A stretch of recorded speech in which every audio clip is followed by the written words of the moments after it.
Hello, and welcome back to Storyline Recapped. Today, I'm going to explain a fantasy horror movie from 2013 called Odd Thomas. Spoilers ahead, watch out and enjoy. Odd Thomas is a young fellow who lives in an unassuming community in Southern California called Pico Mundo. His morning of August 14th starts with him emerging from his condo and meeting the apparition of a high school young lady named Penny, who quietly drives him to a road where Harlow rolls his SS Chevelle convertible alongside Odd and makes proper acquaintance. Odd quickly hauls the keys out of the start and blames Harlow for assaulting and killing Penny. Harlow escapes by walking and Odd gives pursuit, with the pursuit coming full circle inside a kid's room in a more abnormal's home. Harlow and Odd have a fistfight and Odd thumps Harlow oblivious. Odd look out for the scene as the police show up and capture Harlow for Penny's homicide. Odd then meets with his companion, police boss Wyatt, who knows General A's clairvoyant gifts of seeing the dead and vows to turn the story to get public consideration far from Odd, as Odd doesn't need that consideration. After the police leave the scene, Penny's phantom sits close to Odd, grins, leaves into a fog into existence in the wake of death, and vanishes. Odd experiences a gathering of anonymous individuals donning red and dark bowling shirts who shout out to him to save them. As the vision advances, an anonymous shooter shoots them all. He awakens upset and heads to his occupation as a short request cook, where he winds up serving lunch to an odd man with a hairstyle that looks like a shape of some sort. Yet, more upsetting is his escort of many bodies, a swarm of imperceptible animals that feed on insidiousness and savagery.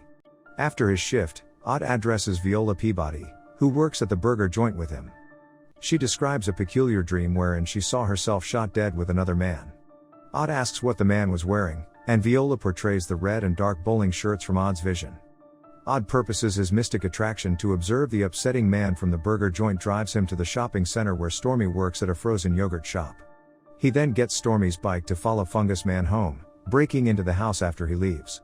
Odd observes an ashtray with a few brands of cigarette butts in it, uncovering that Fungus Man has companions. Odd observes documents containing clippings about different mass killers, organized by name. In Robertson's document, he just observes a clear schedule page for August 15th, driving Odd to understand that something awful will occur inside the following day. One of Bob's companions gets back to the house, driving Odd away. Odd reports on Robertson to Chief Wyatt Porter. Odd then meets Stormy for supper in the turret of St. Bartholomew's Church, yet when Odd sees Fungus Bob drawing closer, they escape to the sacristy and accordingly get away from the congregation just to hear Robertson annihilating the sacristy. Turbulent calls Chief Porter, who observes the congregation destroyed however with no actual proof to connect it to Robertson. The clairvoyant attraction then leads Odd and Stormy to Green Moon Bowling, where Odd understands that the dark and red garbs start there. Boss Porter sends Officer Simon Varner to watch out for the put on Odd's recommendation. Varner gets some information about Bob Robertson and is amazed to discover that Odd had experienced him a couple of hours prior. As he presses Odd for more data, Stormy intercedes and gets some information about his tattoo, which peruses Pod. He makes sense that it is a reminder of previous squandered youth and addresses a rough vulgarity he won't rehash. Odd and Stormy then visit Viola to get more insights concerning her fantasy. She depicts the occasions in ambiguous detail, including portrayals of group commotion, older style music, and surging water. Viola then, at that point, understands that she and the man in the red and dark shirts were not by any means the only casualties of the shooting. Odd goes to mind Vi's little girls and finds bodies floating over them. He teaches Viola to leave town, telling nobody of her agendas. Driving home, Stormy is overwhelmed with dread for Odd's security. He heads over to comfort her, just to hear a lady shouting. He races to her guide, just to observe that she's been battered to death by canines he had seen before at Robertson's home. The dead lady is Lisette, who was being set up with official echoes by Chief Porter and his significant other Carla. Odd and Stormy revisitation of her loft and Odd notices a van watching the structure. Understanding that Stormy will be protected, Odd escapes and gets back to his condo just to observe a firearm on his floor and the dead assortment of Fungus Bob in his bath. Odd notification that Fungus Bob is cold and firm, showing he's been dead for a long while and derives that the experience at the congregation was with the dead man's fretful soul. Enclosing the body by sheets, Odd then takes the dead man to a neglected cafe/jail/church and leaves him in the unfilled gas chamber. As he passes back through town, he sees many bodies amassing, showing the size of the approaching occasions. In the meantime, Chief Porter is shot in the chest at his home. Odd hurries to the emergency clinic, where he finds that a gift he had given the chief, a steel emblem made by Ozzy, has saved his life. Odd endeavors to convince Stormy to not go to work, However, she demands continuously. Odd then gets back to Fungus Bob's home and tracks down proof for the acquisition of a moving van and ad-libbed explosives. He likewise experiences the irate waiting soul of Robertson, who goes into ghost mode, annihilating the house as Odd breaks. Dreading he's missed a significant detail, Odd is attracted to explore the shot injury in Fungus Bob's chest, where he observes a tattoo perusing case. He makes the association with Officer Varner and understands that Pod is underlying for Sovereign of Darkness. Odd's clairvoyant attraction then attracts him to the shipping bay at the shopping center, where he gets a play club with perfect timing to debilitate Eccles with a catastrophe for the face.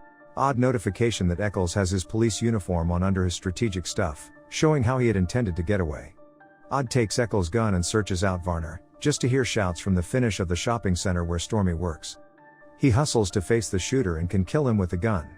He fears for Stormy's well-being yet sees her rise up out of behind the counter at the frozen yogurt shop, just to then understand the difficulty isn't over while the waiting soul of Lisette shows up and guides him back to the shipping bay. Acknowledging Varner is still running wild, Odd races to the shipping bay where he finds a moving van loaded with explosives.